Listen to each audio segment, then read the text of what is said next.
शलभ, रात तेरे पापा जी ने मुझे सपने में या फिर मुझे आभास हुआ कहा कि प्रभा, मुझे गए 1 महीना होने को आया और तूने मेरा ब्रीफकेस अभी तक खोलकर नहीं देखा। उसमें बहुत ही आवश्यक पेपर रखे हैं। मैंने तुम्हें बताया था ना कि मेरे बाद ब्रीफकेस खोलकर सभी पेपर निकालकर पढ़ लेना। माँ, आपको पहले बताना चाहिए था। पता नहीं कितने महत्वपूर्ण पेपर हैं जिन्हें वह आपको पढ़ाना चाहते थे। आप चिंता न करें, आज छुट्टी का दिन है, मैं अभी सब देख लेता हूँ। शलभ ने सूटकेस के सारे पेपर देख लिए। घर की रजिस्ट्री के पेपर, मेडिकल टेस्ट के पेपर, बिजली के बिल व अन्य खरीदे गए सामानों के बिल रखे थे। कुछ ऐसा नहीं मिला जो महत्वपूर्ण हो। अंत में एक पैकेट मिला जिस पर प्रभा के लिए व्यक्तिगत लिखा था। कौतूहलवश पैकेट खोला तो उसमें 2 लिफाफे निकले जिन पर 1 न व 2 न लिखा था। माँ, पहले आप 1 न का लिफाफा खोलिए, बाद में 2 न का खोलिएगा। यह केवल आपके लिए है। बेटा, तुमसे क्या छुपाना, तुम तो मेरे अपने हो, बहू को भी बुला लो, तुम ही पढ़ो, मुझसे नहीं पढ़ा जाएगा। प्रभा, जब से मैं बीमार रहने लगा तभी से चाहता था कि अपने जीवन से संबंधित हर चीज एवं सब आवश्यक बातें तुम्हें समझा दूं, जिससे मेरे बाद तुम्हें कोई परेशानी न हो। लेकिन जब जब तुमसे बात करनी चाहिए तब तब तुम भावुक हो जाती थी। मैं तुम्हें शब्दों द्वारा तो कभी बता नहीं पाया, इसलिए यही निर्णय लिया कि लिखकर सब बातें बता दूं। प्रभा, हम दोनों का जीवन बहुत संघर्षपूर्ण रहा है। कभी भी मैं तुम्हें वह सुख सुविधा नहीं दे पाया जिसकी तुम हकदार थी। मेरी परिस्थिति ही कुछ ऐसी थी कि मैं अपने परिवार के लिए वह सब नहीं कर पाया जो मैं चाहता था। मेरी महीने भर की आय जीवन की नितांत आवश्यक वस्तुओं के लिए ही पर्याप्त होती थी। बैंक में जमा करना या मनोरंजन पर खर्च करना अकल्पनीय सा था। मैंने अनेकों बार तुम्हें छोटी छोटी बातों के लिए मन मारते देखा है। बच्चों को भी कहाँ दे पाया जो उनकी चाहत थी। फिर भी तुम्हारे सहयोग से गृहस्थी की गाड़ी जैसे तैसे खींचती रही। इसी बीच घटी एक घटना ने मेरे मानस को झकझोर कर रख दिया। मुझे भविष्य में कुछ योजना बनाने के लिए प्रेरित किया। मेरे कार्यालय में मेरे एक सहयोगी के अंकल, जो एक प्राइवेट कंपनी में बहुत अच्छी पोस्ट पर कार्य करते थे, रिटायरमेंट के समय उन्हें ऑफिस से काफी बड़ी रकम मिली थी। अपनी एकमात्र पुत्री का विवाह वह पहले ही कर चुके थे। उनके दोनों इंजीनियर बेटे अपने अपने परिवारों के साथ सुखमय जीवन व्यतीत कर रहे थे। कुछ वर्ष पूर्व पत्नी के निधन के पश्चात वह नौकर के सहारे जीवन व्यतीत कर रहे थे। अब उन्होंने बड़े बेटे के पास रहने का निर्णय लिया। यद्यपि छोटा बेटा प्रखर भी चाहता था कि पापा उसके साथ रहें। बड़े बेटे अर्नव ने उनका हृदय से स्वागत किया। बहू बच्चे सभी काफी प्रसन्न लगे। प्रखर भी कुछ दिनों के लिए अपने परिवार सहित उनसे मिलने आया। इस तरह शुरू के कुछ माह मिलने मिलाने में व्यतीत हो गए। इसी बीच दोनों भाइयों में कुछ मंत्रणा हुई। पापा, आपसे हम कुछ राय लेना चाहते हैं। हम दोनों भाइयों की हमेशा से यही इच्छा रही है कि हम दोनों का परिवार साथ रहे। हम दोनों एक शहर में रहकर कोई व्यापार करें या फिर कोई कंपनी खोल लें। आपके द्वारा बनाई कोठी मेरठ में खाली पड़ी है। अभी तक तो हम दोनों नौकरी के कारण यहाँ से वहाँ भटकते रहे। हमारी इच्छा है कि क्यों न मेरठ चलकर ही कुछ काम किया जाए। आपका मार्गदर्शन तो हमें मिलेगा ही एवं आपका समय भी आराम से व्यतीत होगा। पूरा परिवार भी एक साथ रह सकेगा। पापा, अभी तक तो हमारे पास कोई भी काम शुरू करने के लिए पर्याप्त पैसे नहीं थे। यदि आप हमारी सहायता करें तो हमारा यह सपना साकार हो सकता है। मेरे दोस्त के अंकल को बच्चों का सुझाव अच्छा लगा। उन्होंने सोचा कि मेरे बच्चे कितने योग्य हैं कि मिलकर रहना चाहते हैं। उन्हें मेरा भी कितना ख्याल है। पैसे का क्या है, वह तो मेरे बाद भी उनका ही है। अच्छा है दोनों मेरे सामने ही सेटल दो जाएं। मेरा क्या है, दो समय का खाना और बच्चों का प्यार मिलता रहे, यही मेरे लिए बहुत है। इस तरह उन्होंने अपनी पूरी जमा पूंजी लगाकर बच्चों को कंपनी खुलवा दी। कुछ समय तक तो बच्चे उन्हें अपने साथ ले जाते रहे, लेकिन थोड़े ही दिनों में उन्हें एहसास हुआ कि बच्चे उन्हें अब अपने साथ ले जाने से कतराने लगे हैं।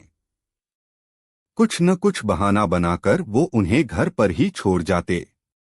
पूछने पर अभद्रता पर उतर आते। आठ उन्हें घर पर रहने के लिए मजबूर कर दिया गया। इधर बहुएं अपनी गृहस्थी में व्यस्त रहतीं। ससुर के हर समय घर पर रहने से उनकी स्वतंत्रता में बाधा पड़ने लगी।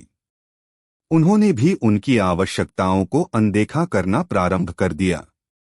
स्थिति यह हो गई कि दो रोटी के लिए भी उन्हें बार बार बहुओं को याद दिलाना पड़ता।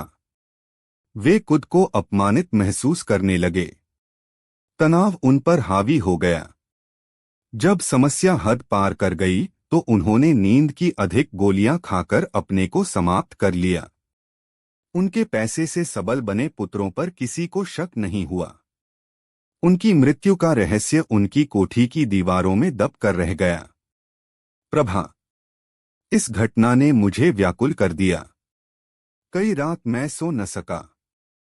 मुझे महसूस हुआ कि पैसे का जीवन में कितना अधिक महत्व है। इस छोटी सी नौकरी में तो कुछ भी अतिरिक्त संचय करना असंभव है। रिटायरमेंट के बाद तुम्हारा क्या होगा?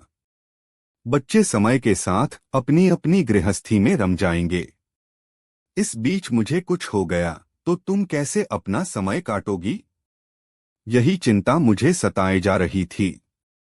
इसी चिंता ने मुझे नौकरी के अतिरिक्त कुछ अन्य कार्य करने के लिए सोचने पर विवश कर दिया।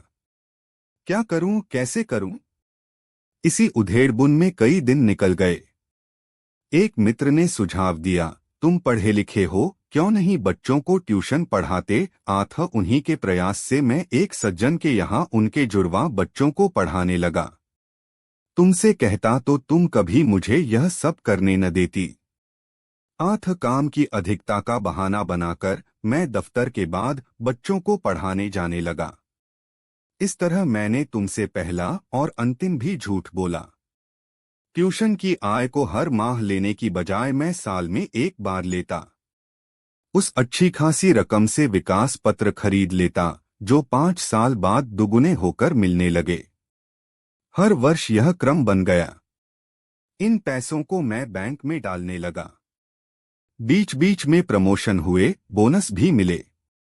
उन पैसों से घर की आवश्यकताएं पूरी करता रहा। इस तरह रिटायरमेंट तक मैं कुछ पैसे जोड़ पाया।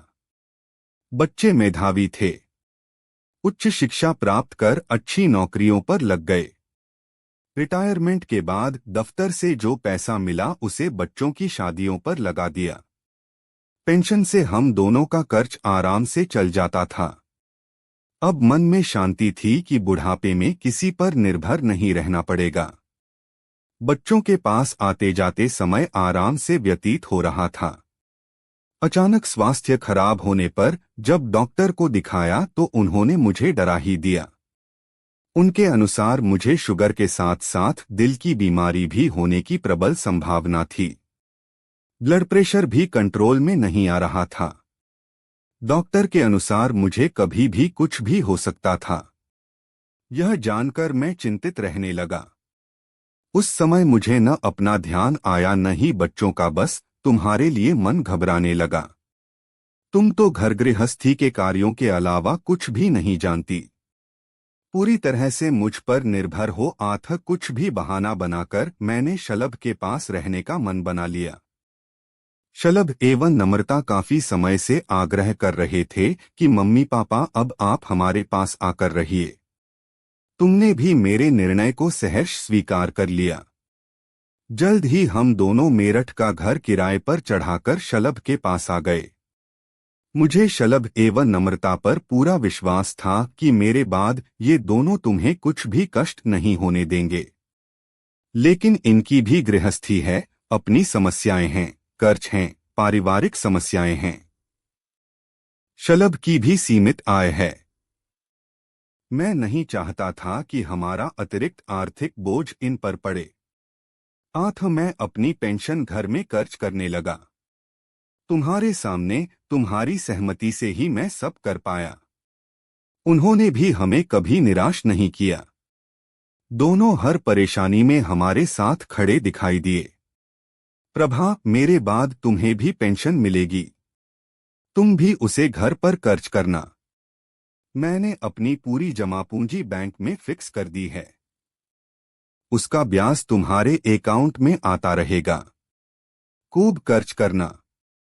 मुझे मालूम है कि पैसों की तंगी के कारण तुम अपनी इच्छाओं को दबाती रही हो। अब निसंकोच अपने पर खर्च करना। दान करना, बच्चों पर खर्च करना, घूमना फिरना। तुम्हारे पास पैसा होगा तभी घर में भी मान सम्मान मिलेगा। तुम्हारे बाद सब बच्चों को मिले, इसके लिए तुम्हारे साथ बच्चों का नाम डलवा दिया है। प्रभा, दूसरे लिफाफे में बैंक की चेकबुक, पासबुक एवं एटीएम कार्ड भी है। हाँ, मेरी बीमा पॉलिसी भी तुम्हारे नाम पर है। शलभ से कहकर जल्दी ही इस काम को करा लेना। अब बंद करता हूँ। समझदारी से रहना। तुम्हारा। शलभ ने दूसरा लिफाफा खोला। उसमें सब पेपर सुरक्षित थे। मेरे साथ साथ बेटा भू भी अपने आंसुओं को कहाँ रोक पाए। उन भावुक पलों में बहू ने आगे बढ़कर अपने आंचल से मेरे आंसू पोंछ दिए। माँ, पापाजी ने जो भी सोचा या किया वह ठीक ही होगा, परंतु आप विश्वास करें कि मैं एवं नम्रता आपका दिल कभी भी नहीं दुखाएंगे। मैंने डबडबाई आंखों से उन दोनों को अंक में भर लिया। शलभ, तेरे पापाजी ने त्याग करके मेरे सुख के लिए इतनी बड़ी रकम जमा कर दी ताकि उनके जाने के बाद मुझे किसी पर निर्भर न रहना पड़े, परंतु वे ये भूल गए कि बचपन से ही उनका हाथ थाम कर चलने वाली ये प्रभा क्या उनके बिना एक कदम भी चल पाएगी। लेकिन ये भावनाएं अलग हैं। मुझे पूरा विश्वास है कि उनका निर्णय गलत नहीं हो सकता। उन्होंने दुनिया देखी भी थी और परखी भी थी। लेखिका मृदुला गुप्ता।